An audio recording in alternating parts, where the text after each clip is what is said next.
বন্ধুরা, আমি চৈতালি, হাসি খুশি চৈতালি চ্যানেলের পক্ষ থেকে সকল বন্ধুকে জানাই আমার আন্তরিক শুভেচ্ছা। বন্ধুরা, আজ আমি একটি খুবই মজাদার গল্প উপস্থাপন করতে চলেছি। গল্পটির নাম হচ্ছে কাঁপুনি শিখতে হবে। এটি লিখেছেন সুখলতা রাও। তাহলে বন্ধুরা, ভিডিওটা আপনারা সম্পূর্ণ দেখুন এবং গল্পটি আপনারা শুনুন। আশা করি আপনাদের খুবই ভালো লাগবে। তাহলে শুনুন। একজন লোকের দুই ছেলে। বড় ছেলে হারু, সে খুব চালাক, আর ছোট ছেলে কানু, সে বড় বোকা। কাজেই বাড়ির যত কাজকর্ম বড় ছেলেকেই সব করতে হয়। কিন্তু রাত্রিবেলায় কোথাও যেতে হলে তার ভারী ভয় করে, আর ভূতের গল্প শুনলে বলে, বাবারে, ভয়ে আমার কাঁপুনি আসছে। তাই শুনে ছোট ছেলে কানু ভাবে, তাই তো, কাঁপুনি কাকে বলে তা তো জানি না, সেটা কীরকম জিনিস। একদিন কানুর বাবা তাকে ডেকে বললেন, দেখ, তুই এত বড় হলি, এখনো কিছু কাজ শিখলি না, এরপরে খাবি কি করে? তোর দাদা দেখ তো কত কাজ করে। কানু বলল, আমি একটা জিনিস শিখবো ঠিক করেছি। কাঁপুনি কাকে বলে বাবা, সেইটা শিখতে আমার ভারী ইচ্ছা। তার জন্য ভাবনা নেই, সে তুই আপনিই শিখবি। কিন্তু তাতে কি তোর পেট ভরবে? বললেন কানুর বাবা। পরদিন গুরু ঠাকুর এসেছেন, আর তাদের বাবা তার কাছে দুঃখ করছেন যে কানু কিছু কাজ শিখল না, কেবল বলে কাঁপুনি কি, কাঁপুনি শিখবো। এ কথা শুনে গুরু বললেন, আমার বাড়ি পাঠিয়ে দিও, আমি তাকে আচ্ছা কাঁপুনি শিখিয়ে দেব। কানুও গুরু ঠাকুরের সঙ্গে তাদের বাড়ি গেল। সেখানে তার কাজ হলো রোজ মন্দিরের সিঁড়ি ঝাঁট দেওয়া। একদিন দুপুর রাত্রে উঠে গুরু বললেন, কানু, কাল খুব সকাল সকাল পূজা করতে হবে, তুমি এখনই গিয়ে মন্দিরের সিঁড়ি ঝাঁট দিয়ে এসো। কানু সিঁড়ি ঝাঁট দিচ্ছে, ঝাঁট প্রায় শেষও হয়ে এসেছে। এমন সময়ে সে চেয়ে দেখে সকলের উপরের সিঁড়িতে একটা সাদা মতন কি দাঁড়িয়ে আছে। সে ভাবলো বুঝি চোর, নইলে এত রাত্রিরে এখানে কি করতে এসেছে। তারপর সে চিৎকার করে বলল, কে এখানে? শিগগির পালাও, না হলে এক ঠেলা মেরে ফেলে দেব। সেই সাদা জিনিসটা কিন্তু কিচ্ছু বলল না, চুপ করে দাঁড়িয়ে রইল। তখন কানু ছুটে গিয়ে তাকে এমন এক ধাক্কা দিল যে সিঁড়ি দিয়ে গড়াতে গড়াতে নিচে পড়ে গেল। তাতে কানু খুব খুশি হয়ে ঝাঁটপাট শেষ করে বাড়ি এসে নাক ডাকিয়ে ঘুমোতে লাগলো। পরদিন সকালবেলা সকলে এসে দেখে যে মন্দিরের সিঁড়ির নিচে গুরু ঠাকুর সাদা কাপড় মুড়ি দিয়ে পড়ে আছেন। তা দেখে তারা ভারী আশ্চর্য আর ব্যস্ত হয়ে ধরাধরি করে তাকে বাড়ি নিয়ে গেল। তারপর তার গায়ের বেদনা সারতে অনেক দিন লেগেছিল। এসব কথা শুনে কানুর বাবা তাকে বললেন, তুই দূর হয়ে যা, আমি আর তোর মুখ দেখব না। কাজেই কানু আর কি করে, সে আস্তে আস্তে বাড়ি থেকে বেরিয়ে গেল। সে পথ দিয়ে যায় আর বলে, কাঁপুনি শিখতে হবে, কাঁপুনি শিখতে হবে। এমনই করে যেতে যেতে সে আর এক রাজার দেশে চলে গিয়েছে। সেখানে একদিন একজন তাকে বলল, কাঁপুনি শিখতে চাও? কি করলে কাঁপুনি শেখা যায় আমি বলে দিতে পারি। ওই যে পাহাড়ের উপর বাড়ি দেখছো, ওটা ভূতের বাড়ি। ওখানে অনেক টাকা কড়ি আছে, ভূতেরা সেসব পাহারা দেয়। আমাদের রাজা বলেছেন, যে লোক ওখানে এক রাত্রি থাকতে পারবে তার সঙ্গে মেয়ের বিয়ে দেবেন। তুমি ওই ভূতের বাড়িতে এক রাত থাকলে কাঁপুনিও শিখতে পারবে, রাজার মেয়েও বিয়ে করতে পারবে। কানু তখনই গিয়ে রাজামশাইকে বলল, রাজামশাই, আমি এক রাত ওই ভূতের বাড়িতে থাকব। শুনে রাজা বললেন, বাহ, বেশ কথা, 3টি জিনিস তুমি সঙ্গে নিতে পারো, তা তুমি কি চাও? কানু চাইল আগুন জ্বালাবার জন্য কিছু কাঠ, একটা বসবার চৌকি, আর একটা বড় ছুরি। রাজামশাই তখনই অনেক কাঠ, একটা চৌকি আর একটা মস্ত বড় ছুরি ভূতের বাড়িতে পাঠিয়ে দেওয়ালেন। তারপর সন্ধ্যা হতেই কানু একলা একলা সেখানে গেল। তখন শীতকাল ছিল, তাই সে কাঠ দিয়ে আগুন জ্বেলে ছুরি হাতে নিয়ে আগুনের ধারে চৌকি পেতে বসে রইল। অনেকক্ষণ বসে থাকবার পর তার মনে হলো যেন চারিদিকে কিসের একটা গোলমাল চলছে। নাকি সুরে কারা যেন বলছে, ভারী শীত, ভারী শীত। কানু তখন চেঁচিয়ে তাদের বলল, তোরা তো ভারী বোকারে, দূর থেকে খালি ভারী শীত, ভারী শীত করছিস। শীত করে তো আগুনের ধারে এসে বস না।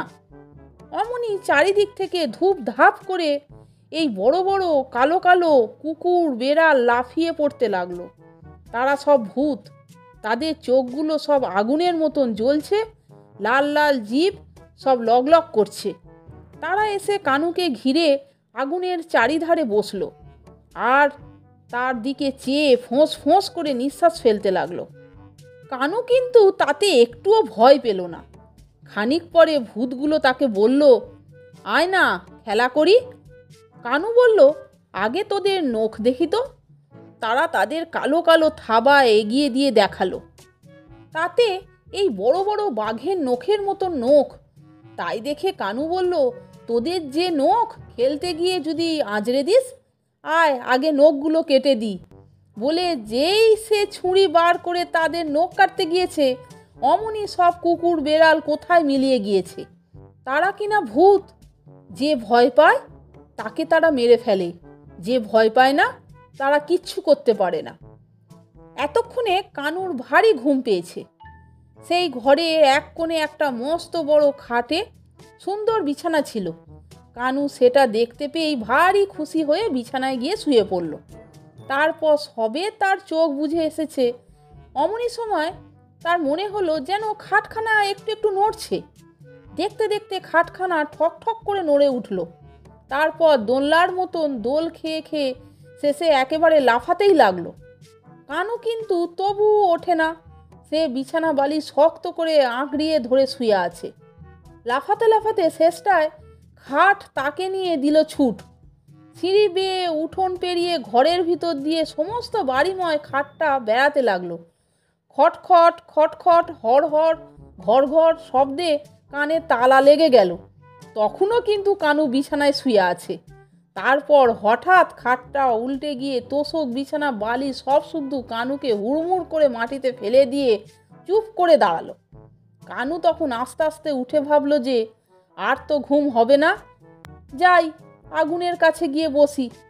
কিন্তু সেখানে গিয়ে সে দেখলো যে তার চৌকির ওপরে একটা মস্ত দাড়িওয়ালা লোক বসে আছে। কানু তাকে বলল, ওটা আমার চৌকি, তুই এখান থেকে ওঠ, ওখানে আমি বসবো। দাড়িওয়ালা লোকটা বলল, বটে, তোর চৌকি? দেখি তো তোর গায়ে কত জোর, আমাকে চৌকি থেকে ওঠা দেখি। যেই এই কথা বলা, অমনি এক ঠেলা দিয়ে কানু তাকে চৌকি থেকে ফেলে দিল। তখন দুজনে এমনই কুস্তি লেগে গেল যে কি বলবো। অনেকক্ষণ কুস্তির পর সেই দাড়িওয়ালা লোকটা বলল, আর না ভাই, ঢের হয়েছে, তোর গায়ে তো খুব জোর, আর তোর খুব সাহসও আছে দেখছি। আমি এই বাড়ির ভূতেদের সর্দার, এখানে যে সব টাকা কড়ি আছে সে সব এতদিন আমরা পাহারা দিতাম, এখন সে টাকা কড়ি তোর। এই বলে সে কানুকে একটা ঘরে নিয়ে গিয়ে দেখালো। সে ঘর ভরা কত সোনা রূপো মণি মুক্তা ঝকঝক করছে। পরদিন সকাল হতেই রাজামশাই অনেক লোকজন নিয়ে ভূতের বাড়িতে গেলেন। তারা মনে করছেন ভূতেরা নিশ্চয়ই কানুকে মেরে ফেলেছে, কিন্তু সেখানে গিয়ে দেখেন যে সে নাক ডাকিয়ে ঘুমোচ্ছে। তা দেখে রাজামশাই যেমন আশ্চর্য হলেন, কানুর কাছে সব কথা শুনে তেমনি খুশিও হলেন। তারপর তাকে আদর করে গায়ে হাত বুলিয়ে নিজের বাড়িতে এনে খুব ধুমধাম করে মেয়ের সঙ্গে বিয়ে দিলেন। রাজার বাড়িতে কানু মহা সুখে আছে, কিন্তু তার এখনও এই ভারী দুঃখ যে সে কাঁপুনি শিখতে পারল না। রাত্রে ঘুমের ভিতরও কানু বলে, তাই তো, কাঁপুনি শিখতে পারলাম না, কাঁপুনি শিখতে হবে। এ কথা শুনে শুনে একদিন রাজার মেয়ে করলেন কি, তার ঝিকে বললেন, ঝি, নদী থেকে কতকগুলো ছোট ছোট মাছ ধরে নিয়ে আয় তো। এনে মাছগুলোকে এক কলসির ঠান্ডা জলে রেখে দে। সেটা ছিল শীতকাল। রাত্রে যখন কানু ঘুমিয়ে, তখন সেই মাছ ভরা ঠান্ডা জলের কলসি নিয়ে রাজার মেয়ে তার গায়ে ঢেলে দিলেন। ঠান্ডা জলের সঙ্গে ছোট ছোট মাছগুলো কিলবিল করে তার গায়ে পড়তেই এমনই শীত আর কাঁপুনি তাকে ধরল যে কাঁপুনি যাকে বলে। সে ধরফড়িয়ে লাফিয়ে উঠে খালি হু হি করে কাঁপছে আর বলছে, আরে আরে, এ কি, এই বুঝি কাঁপুনি? তারপরে সে খুব হাততালি দিয়ে নাচতে লাগলো, বলে, কাঁপুনি শিখেছি, কাঁপুনি শিখেছি। তাহলে বন্ধুরা, ভিডিওটা আপনারা সম্পূর্ণ দেখলেন তো, এবং এই মজাদার গল্পটি আপনারা শুনলেন তো? গল্পটির নাম হচ্ছে কাঁপুনি শিখতে হবে। বন্ধুরা, ভিডিওটা যদি আপনাদের ভালো লাগে এবং এই মজাদার গল্পটি যদি আপনাদের ভালো লাগে, তাহলে একটা লাইক, কমেন্টস এবং আমার চ্যানেলটিকে সাবস্ক্রাইব করে আমার পাশে থাকবার অনুরোধ করলাম। এই রকম আরও অনেক হাসির গল্প, মজার গল্প, হাসির জোক শুনতে বন্ধুরা প্লিজ আমার চ্যানেলের ভিডিওগুলো আপনারা একটু দেখুন। ভালো লাগলে বন্ধুদের মধ্যে শেয়ার করে দেবেন। আপনারা সকলে ভালো থাকবেন, সুস্থ থাকবেন। আমি আবার আসছি পরের দিন অন্য কোনো হাসির গল্প, মজার গল্প, হাসির জোকস নিয়ে। ভিডিওটা সম্পূর্ণ দেখার জন্য এবং এই মজাদার গল্পটি শোনার জন্য আপনাদের আমি অসংখ্য ধন্যবাদ জানাচ্ছি।